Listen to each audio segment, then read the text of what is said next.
Next up is the bearing. Now once again, when I was trained to draw bearings, it was here, just draw them with a cross, as you see here on this page. Perfectly acceptable if you do draw it with a cross.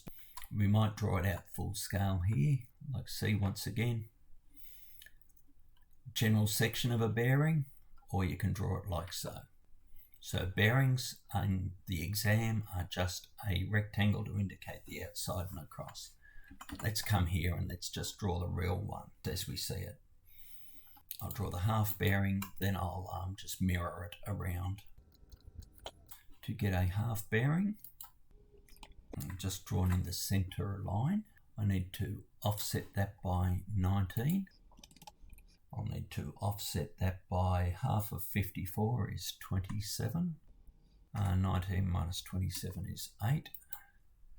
And I'll need to offset that by another 9 mil to take it out to 72 across. Let me just check my maths is accurate. The first one I know is 19, yep. The second one is 27, the third one, yep, 36, half of 72. Underneath here, I'll just draw it up like this and then later on I'll clean it up.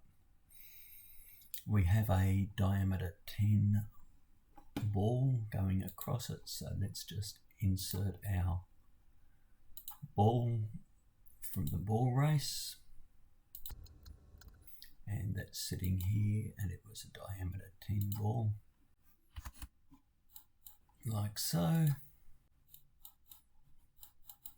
And 10 and 10 and 28.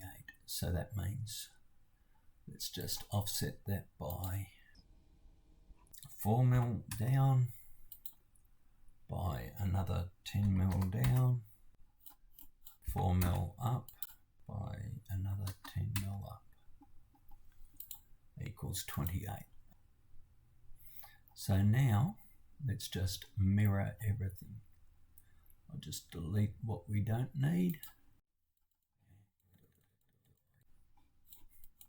You just put in the correct size line. Let me now just draw the rest of them in. And finally,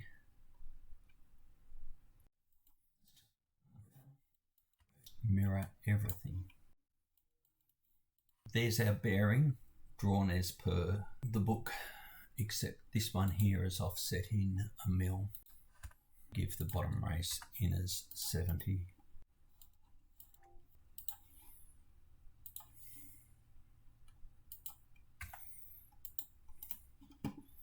And let's just duck in and remove that. That's drawn accurately. What I have in the book versus what I have drawn, completely different, but that is accurate.